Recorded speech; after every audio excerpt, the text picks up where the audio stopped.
You are listening to the Maple Footy Podcast. This is the unofficial football podcast of the North. I'm your host, Sam Little. Find me at official Sam Little on Instagram. There's nothing left to say except for sit back, enjoy, and welcome to the show.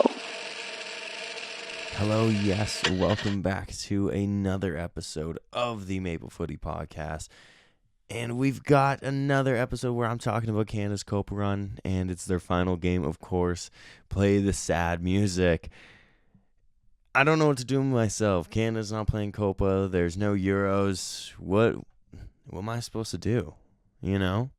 Ugh, it's tough. I'm sure I'll figure something out. But our Copa Run did end 2-2 after the 90 against Uruguay. And then, of course, falling short 4-3 on penalties. But what an incredible run it really was. And who even had us make it out of the group to begin with?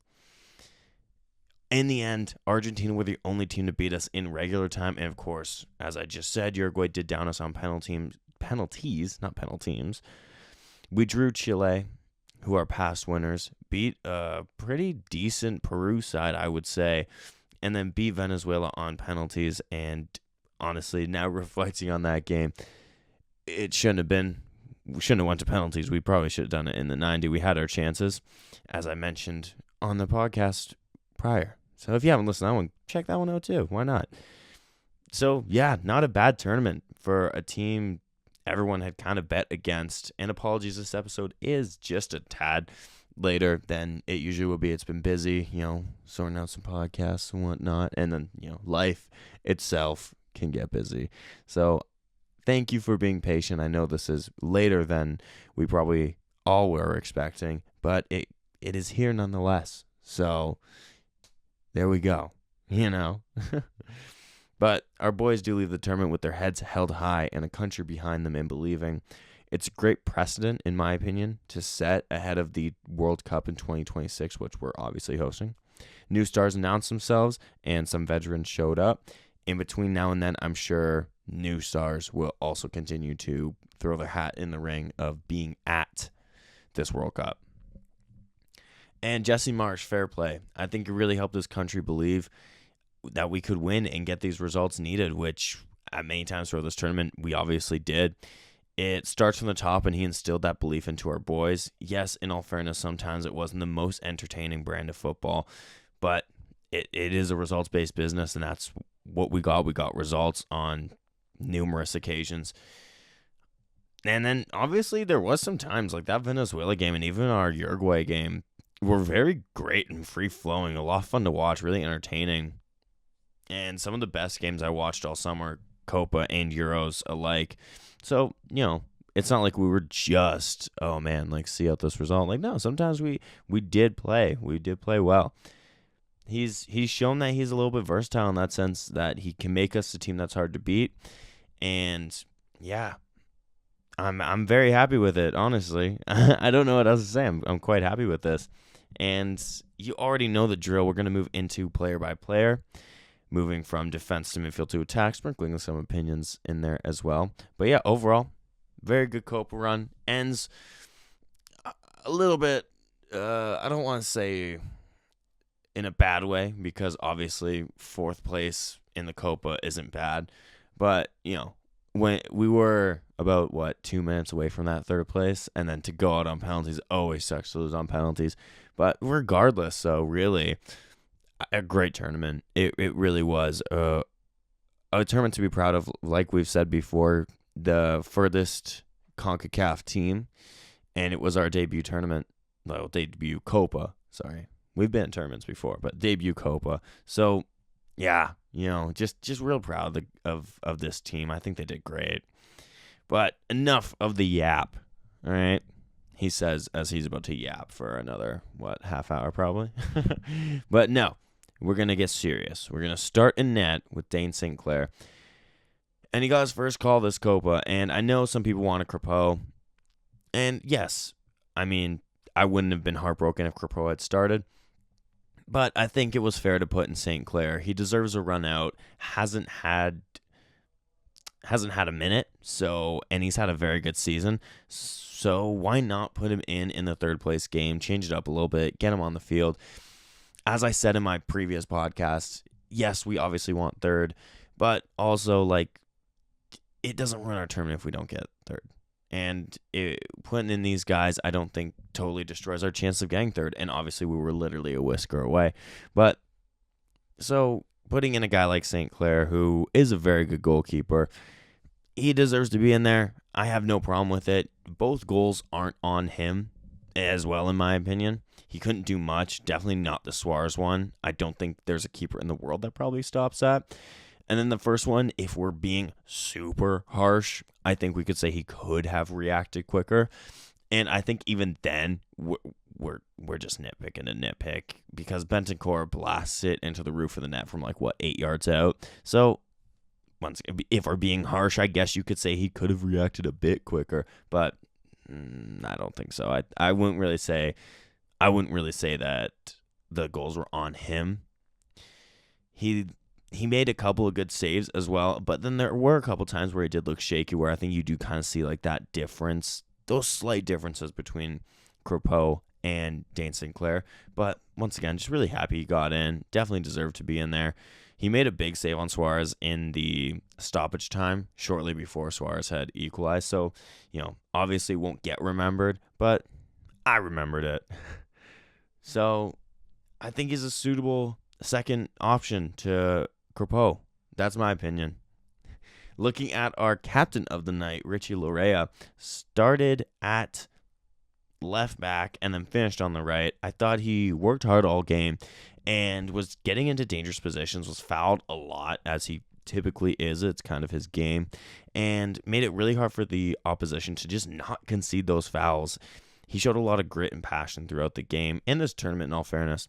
Always someone willing to challenge a ref, as we well know, and get into an opponent's face. See my previous comment. I will say, though, I do think he is at fault for Suarez's goal. He lets Suarez run off his mark and open for a free tap-in. When you're marking one of the best strikers of his generation, and genuinely a debate for all time, you just can't switch off in those moments. And he does. Inevitably, we end up losing the game, as I've mentioned now. But still, I think he had a solid match. I would say that he's probably well at fault for that second goal. Especially because him and Suarez were kind of going head-to-head ever since Suarez came into the game. You're kind of expecting Laryea to just stick to him like glue.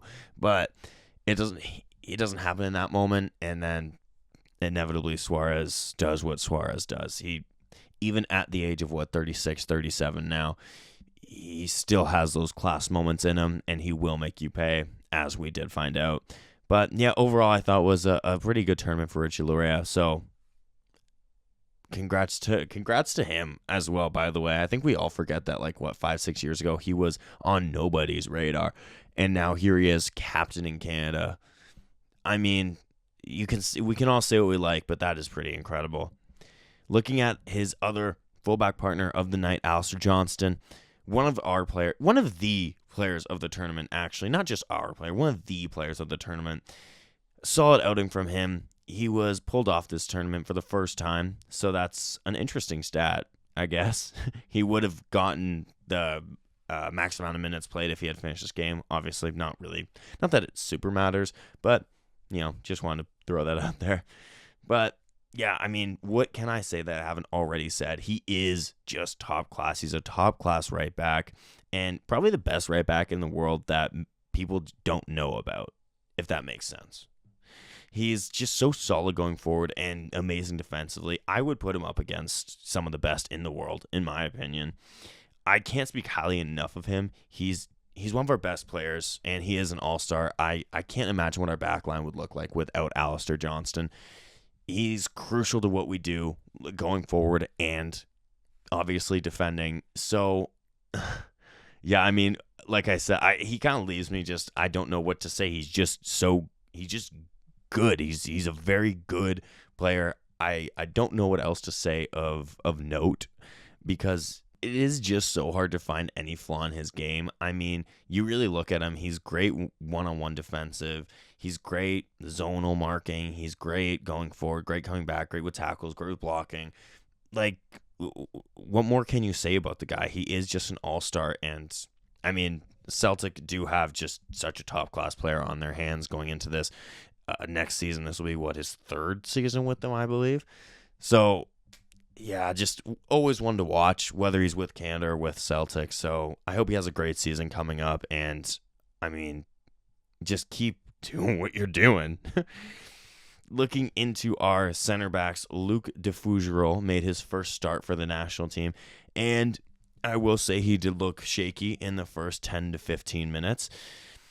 Conceded an early foul and got an early yellow, which is never a good sign. Then I would say he's the man that kind of lets Bentancur go on the corner in which he scores. But then after that opening 15 minutes, I really thought he settled down, was winning a lot of these duels, not conceding fouls, which is important as he was on that yellow card. So kind of you saw him mature and grow into this game. Obviously, he's not a finished article. There's a lot of development to still be done as he's only 18 years old. So there's always naturally going to be development to be had. But, I mean, very exciting for him to get this opportunity, to get to step in here. And, yeah, just like I said, that first 10, 15 minutes was shaky. But then after that, really looked good. He was winning the ball off of top-class strikers like Suarez and Nunez. So, well, top-class. Suarez, Nunez. But regardless, Nunez is a handful of a player. So, just to be able to do that at the age of 18 kind of, I think, should fill us with excitement and hope that his development really comes along over the next few years, because he could be one for us over the coming, he's only 18, so over the coming who knows how long. So, knock on all the wood that you can, and just, hopefully he gets a chance to kind of play more frequently this season coming up so he can really develop and mature. And, of course, he partnered Moises Bombito, who, once again, was solid. And he caps off a pretty great tournament. And Lyon is still looming, so everyone cross your fingers that happens. Earlier this week, Jesse Marsh said Moises Bombito reminds him of Upamecano and Konate, who he had previously coached, which I feel is a pretty great comparison and makes sense. They're great examples of modern-day center backs. And last episode for the Canadian team, I said Bombito and Cornelius were great modern-day center backs. He's a big commanding presence, makes those tackles, blocks, clearances that you want to see, and he helps build up play from the back, and apparently has ice in his veins because both penalties he took this tournament he easily dispatched. So, shout out to Moises Bombito for being a penalty taker. Who had that on their bingo card coming into Copa America? Not me. But yeah, just a great tournament and definitely a breakout tournament for him. It will be interesting, as I said, to keep an eye on that Lyon move and really hope that goes through, because having another Canadian in a top class league with one of their biggest teams is definitely a great sign for where this program is heading. Moving into our midfield, Choinière got his first start, and I was impressed with him last game against Argentina, so I was expecting a lot from him this game, and I think he looked great again. Played the whole 90 minutes, took a great penalty, might I add. He just looks really comfortable on the ball, eager to get forward, create chances, take on his man. He also looks pretty solid defensively, really ready to do that dirty work that he may have to do, press the guy, maybe make a tackle, go in on a one-on-one. So he does look comfortable in that sense. He looks like a very good all-around midfielder. He linked up with those around him as well, I thought, especially his two midfield partners, Kone and Osorio.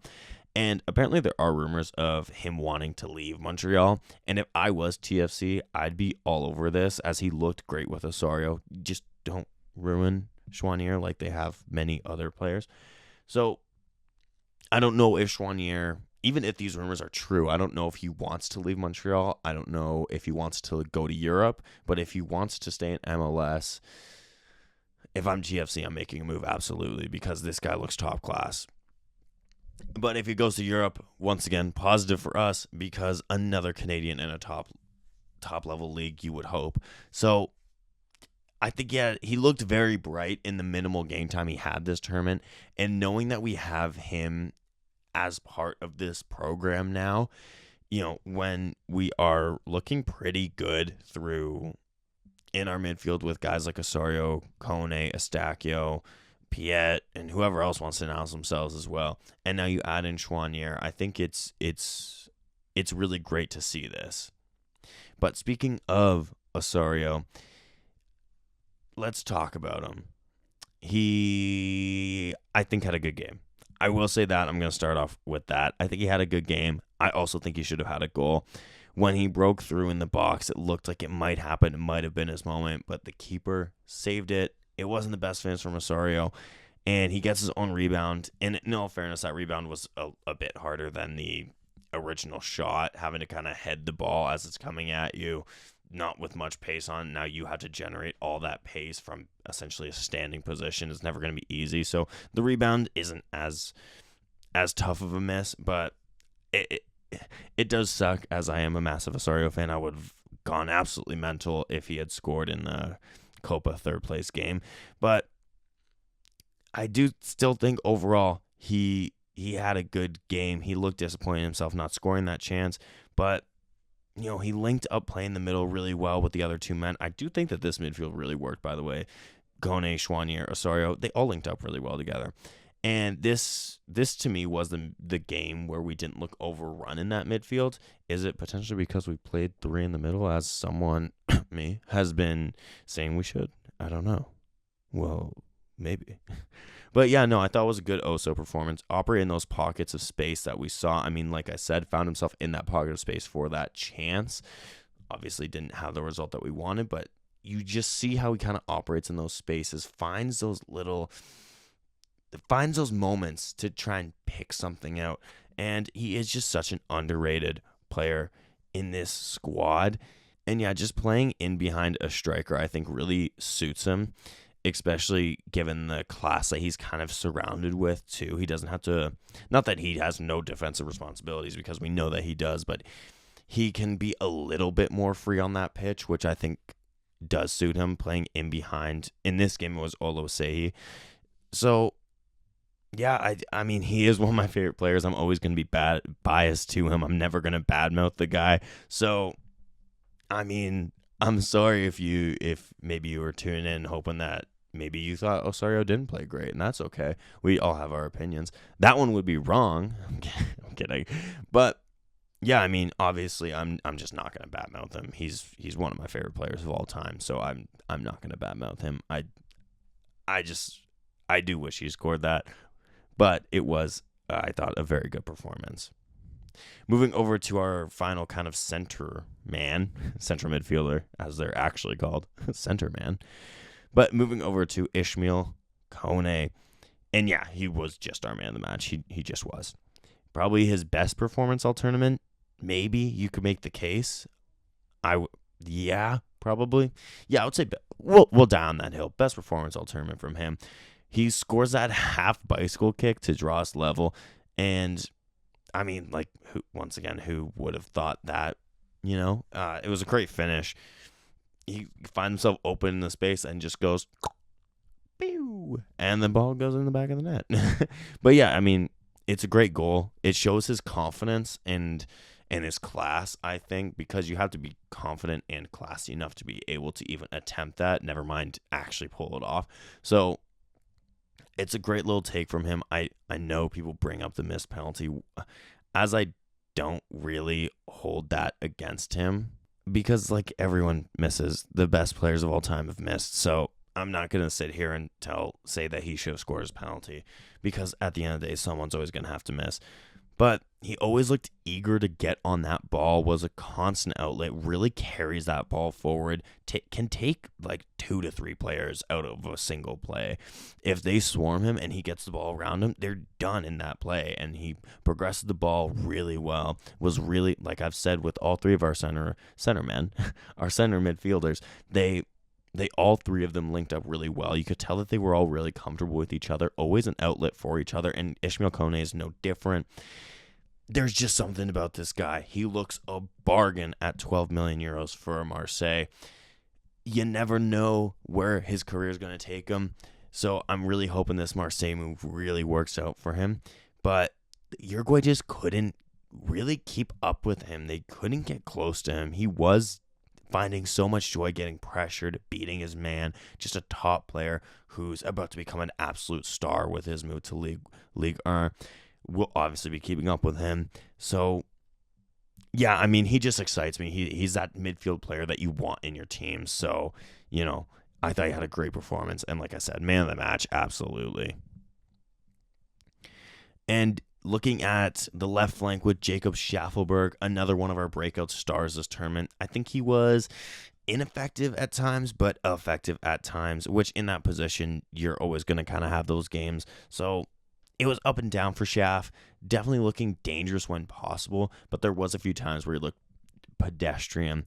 There are transfer rumors, but Schaff says he's happy in Nashville, so we'll see. He says he keeps himself away from that talk, so you never know.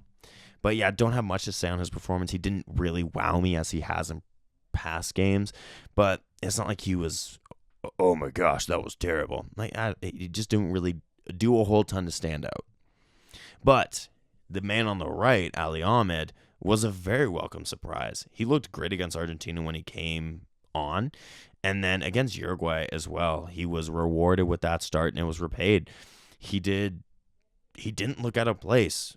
The Vancouver Whitecaps man kind of showed him that MLS can be a good league for players if we all just stopped ragging on it. Sorry. I'll be honest, I had my question marks over him. I wasn't sure dropping him for some of the guys that were in the camp during those Copa qualifiers, not qualifiers, those Copa friendlies, like right before the Copa, when we played France and Netherlands. I wasn't sure about dropping some of the guys and bringing in, say, an Ali Ahmed, because, I mean, those guys had just been with Marsh for a week, 2 weeks, however long that friendly window was. And then bring in Ali Ahmed kind of from the cold.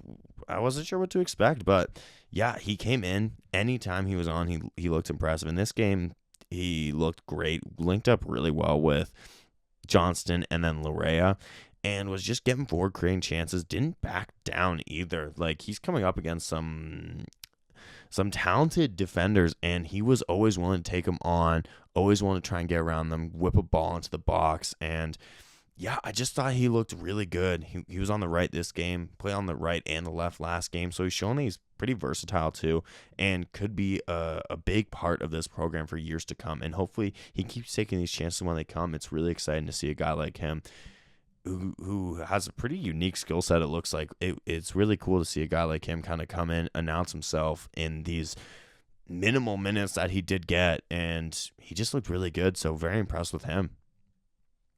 And then moving into our attack, we did only have one striker on, so this will probably be a pretty quick section. Teni Oluwaseyi, his overall play was good, held up the ball well, carried it when he had to, but he got himself in these great positions, but he didn't finish his chances. And as a striker, to me, that's always your bread and butter. And that regardless of how well you play, that is going to be what you're judged on. I think overall he was good, but didn't finish his chances, which is a shame because the chances were there for him. He had a good few this game, couple last game. He's had a couple throughout the tournament, in all fairness, that he just hasn't been able to finish. I don't know if it's maybe a confidence thing, but it shouldn't be. He's having a great season. So I don't know what it is. Maybe it was just one of those tournaments for him. Maybe at the World Cup he lights it up, or Gold Cup he lights it up. I mean, hopefully he does, because he literally, his first game back from Minnesota last night or the other night, he scored, and it was a similar chance that he had against many teams this tournament that he didn't put away. So obviously he's capable of putting these away.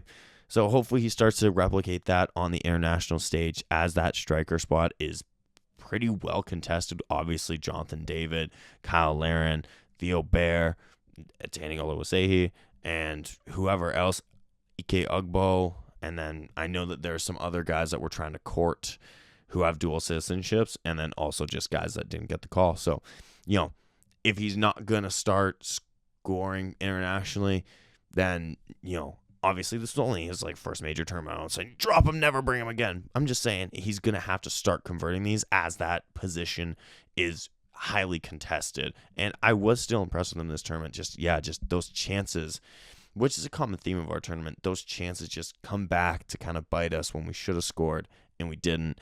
And he had himself a good few of those chances. But alas, it's okay. It is okay.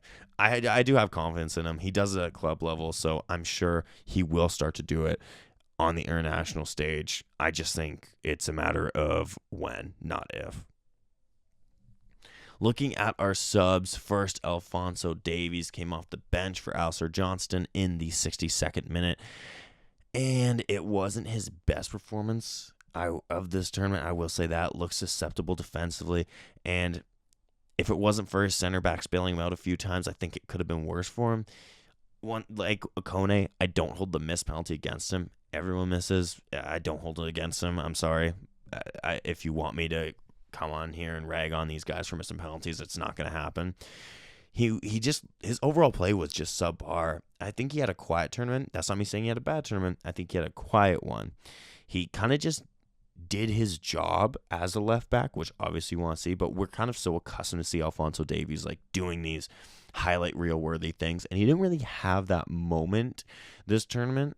So it could be, I do think it is the system that Marsh plays, but I do think he had a good tournament, just not the greatest end to this tournament, but I do think he had a good tournament overall. Looking at Derek Cornelius, he came in the 67th minute, and I thought he was great. I mean, an unsung player for us this tournament. He came in, made, I think it was like 3 massive tackles at any given moment that were goal-saving in my opinion. He came in from the cold in a high-tempo game, which is never easy and always a challenge, but he adapted from the moment he stepped foot on the pitch. He's been linked with Lille now in the French league, so we'll have to see what happens. Cross our fingers once again he gets a move. He definitely deserves it. And speaking of Lille in Canada, one man does definitely come to mind, and that is Jonathan David, who came on at the same time as Derek Cornelius, and what was it, like 10 minutes later he scored with really his only real chance of the night. He looked good, and I think, honestly, if I'm being real, I'm going to say this really quietly because I'm not sure how some people feel. I think Jonathan David had a very underrated tournament. So, yeah, I mean, Jonathan David, very underrated tournament. I thought he looked good. I thought his overall play was great, genuinely. Ran at guys, created a lot of chances, dropped deep. As I've said, a great part of his game is being able to do that. Yes, he missed chances, but also the chances weren't always falling to him. So 2 goals in 6 games isn't a bad takeaway, given that he really wasn't our striker that was getting the most chances. As like I said, he was the one kind of creating them. So I'm happy with this tournament, honestly. I know he got flack during the World Cup for not really playing all that great, and I was one of them. I don't think he was great in that World Cup, but man, like he did show why he is who he is. What do they call him? The Iceman? I think that's what commentary Steve Caldwell called him, the Iceman. Like, he showed why. He comes on, like I said, 10 minutes later, he scores off of really his only chance. Best striker CONCACAF, no doubt. If we're being real, probably a top 10 in the world at the moment. I'm confident in saying that, really. I am glad we have a player and striker like this on our team and, consistently bagging. There's a stat that he's now scored 28 goals, and 27 of them, this is for Canada, 28 goals, and 27 of them have been in competitive competition. Only one of them has come in a friendly. So obviously he does show up in these big moments, as he did here, and like you just kind of love to see it, And of course, our final change, I was very happy, was Theo Bair. He finally got to touch that Copa pitch that he definitely deserved to be getting that time. He didn't have a lot of time, in all fairness, but he did look lively. No real chances fell his way, but he was pressing and tried to get on the ball as much as he could. Definitely a positive cameo. I do hope we see more of him, much more of him. He has also just landed now in a newly promoted side in Ligue 1. I can't quite pronounce their name, so I'm not even going to try it because I will just butcher it. But definitely will be keeping an eye on him this season. Hopefully he carries that form he had with Motherwell. A well-deserved cap, and hopefully he kicks on. And apologies, he was not our final sub. He was a part of our final 2 subs. Our final sub was Liam Miller. He came on at the same time as Theo Bear. I know people may not rate him as highly as me, but I gotta say I do love watching him. He does need to work on his decision making and final ball, but he's really exciting to watch. He takes on his man, always eager to get on the ball. I just love how he plays. He tracks back, presses, gets forward, exciting, takes on his man, links the play up, So his end product is decent, not great. His decision making for shooting or crossing when he gets into those areas sometimes do kind of let us down, but I do think he is a very valuable member to this squad. He, like I said, he's a lot of fun to watch, and I think he had a very good tournament to be proud of. He's a man that's going to be looking for a new club, as the rumors say. So I hope he gets to a top level team and plays consistently for said top level team. So yeah, no, I do think it is upsetting to see how our result kind of panned out. We missed our chances. This is kind of indicative of our tournament. We missed our chances, and some inexperience it cost us. But like I said, that's kind of a theme of our tournament, I would say. And we are a good team. We're just missing those like killer moments, instincts, which hopefully come as this team kind of progresses and comes along. And some interesting things I did want to discuss before I bid a farewell to this Copa America. In key defensive stats, we had 4 players repping us. I'm not one for, I'm not a massive stats person, but these ones are actually like important ones. I'm not like a massive fan of like who was in what area for what percentage of the game and what was the XG and XA. That stuff I don't really care for, but like these are pretty good stats. So I'm going to read a couple out. Most saves this tournament of any goalkeeper was Max Crepeau with 17. Proving that he was the best goalkeeper here. Most clearances was Moise Bombito with 38. He was well ahead of number 2. And then in third in that exact same category was Derek Cornelius with 27. Alistair Johnston had the most tackles of anyone this tournament with 26. And then bring it back to Bombito for a minute. He was one of just 2 outfield players who played every possible minute of the 540. But like I said earlier, Alistair Johnston was just 25 minutes away from doing that as well. So pretty cool to see one of our guys actually hit that and one of our guys be pretty close to hitting that. I don't usually love, like I said, listening to these stats, but 3 of our 4 defenders ranked in very important defensive places, so I feel like I have to talk about it. Some guys that missed out on minutes, I do want to mention just because they deserve some recognition too, whether I think that they should have played a little bit more or just didn't touch the grass at all. Kamal Miller didn't get on the pitch as much as I would have loved, but I mean, when he's competing with 2 very good center backs in Bombito and Cornelius, it was always going to be a challenge, but he looked good every time he was called upon. Joel Waterman, a great example of climbing up the Canadian ranks. He missed out on minutes here and the World Cup now, but he's a phenomenal example of a man who started in the CPL and is now playing for Montreal and has gotten himself over 100 appearances. Definitely not bad. Kyle Herbert didn't get on here, but he looked good in that friendly against France when he got on there. Hopefully his time comes, and he's enjoying quite the good season with St. Louis. Samuel Piette, Montreal's captain, never seems to get the flowers he deserves. Much like his Montreal teammate Joel Waterman, he was at the World Cup and Copa, and sadly didn't see the pitch. A great player and a true leader. I do feel like he deserves a little bit more and definitely deserved to get minutes here, but I'm not the man making those decisions. I just think he definitely deserved it. Hopefully in the 2026 World Cup he may feature. Russell Rowe got about 5 minutes in our first game, a young striker with a bright future, and hopefully his time comes as well. I will also mention guys like Bear, Ahmed, Chouanier, but won't go into depth about them because I've already talked about them. Guys that impressed a lot in the finite minutes that they got. I know Chouanier and Ahmed definitely got more minutes than everyone on this little list probably combined, but still didn't really play until these last couple games, so just wanted to give them a mention too. And yeah, there's a lot of exciting guys coming up, and including some dual citizens that Canada are trying to court right now, and of course guys like Sam Adekubi, Junior Hoylett, Mark Anthony Kaye, Ike Ugbo, if his future with the national team, I don't know. Definitely we'll have to keep up on that.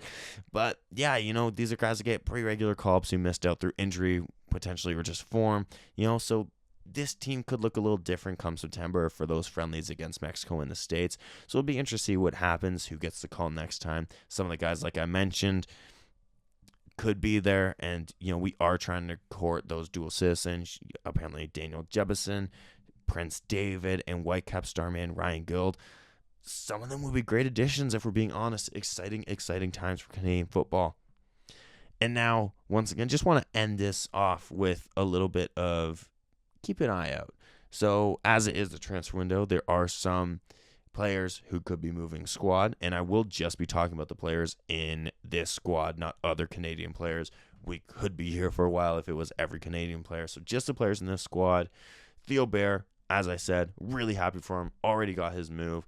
And just a big thank you to Motherwell for really unlocking his potential and giving him a platform to do so. Bet on him when no one else was willing to. So credit to them, and they didn't stand in his way of going. So it's just really classy from that club, betting on him and then, letting him go bound himself now.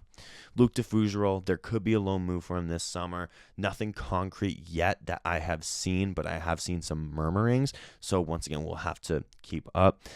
Our star center backs, as I've said throughout, I think almost every episode, Cornelius and Bombito are linked with some big clubs. Cornelius recently linked with Lille and some other French clubs, some Belgian clubs, and Dutch clubs. So we'll see where he ends up in the transfer window. I find it very hard to believe that he will still be with Malmo in the end. Bombito, of course, looks like it could be Lyon, but if that move doesn't materialize, I think it's fair to say that he will have a good few suitors. And there is some uncertainty over Stefan Eustáquio at Porto after he didn't really feature as much as he would have liked this season. And Jesse Marsh has even said that something along the lines of a guy like Eustáquio for this team needs to go play frequently. And I do agree. So hopefully if he does leave, once again, I haven't seen any concrete rumors outside of just kind of chat from Jesse Marsh. I haven't seen any concrete rumors of Eustáquio leaving Porto, but if he does, I hope he goes to another top-level team and gets the playing time. Chouanier, as I've mentioned, could be leaving Montreal. I don't know if it'll be Europe or MLS. We'll see. Liam Miller potentially could be going to Leeds. Apparently he's impressed a lot from his championship loan spell with Preston and his friendly appearances against France and Netherlands, and then here in the Copa, apparently he impressed. So once again, we will wait and see. Jacob Schaffelberg is pretty hush-hush at the moment over a potential club switch. I did see early in the Copa that second-tier sides in Spain were looking for him. I find it hard to believe that it is just them at this moment now. But once again, you never know. He says that he's enjoying Nashville and loves it here, but I still wouldn't be surprised with the move. And, of course, that man, Jonathan David, the saga that doesn't seem to end. It'd be easier to say who he hasn't been linked with. Pretty much half the Premier League at this point. Chelsea, Arsenal, Manchester United, Tottenham, Aston Villa, and Newcastle are apparently all interested. Atletico Madrid in Spain, Roma and AC Milan in Italy. Earlier, there was, this is maybe a year ago now, so I'm not sure how valid these ones are, but Barcelona was looking at him. So I do feel like this summer we do see Jonathan David get his move. It's just a matter of to who and when. I just hope he makes the right choice. Next stop for this team, I think, is a trophy, whether it's CONCACAF Nations League or Gold Cup. But I do think we got to get something before that World Cup. It'd be an amazing achievement, and it would just show the progress we have made in this time. So, putting a trophy of that wouldn't be the worst thing in the world. And with all that being said, and I have said a lot, that does wrap up this recap of Canada's fourth place finish against Uruguay. And with it ends Maple Footy's coverage of Canada's first ever Copa America, a Copa definitely to be proud of, as we truly did put the world on notice. Proud of these boys for sure. And next, we'll be talking about the Canadian men's national team in their friendlies in September. We'll cover those. Of course we will. I'll still be keeping you posted with Canadian boys when I can, and of course, I will be uploading consistent content until then.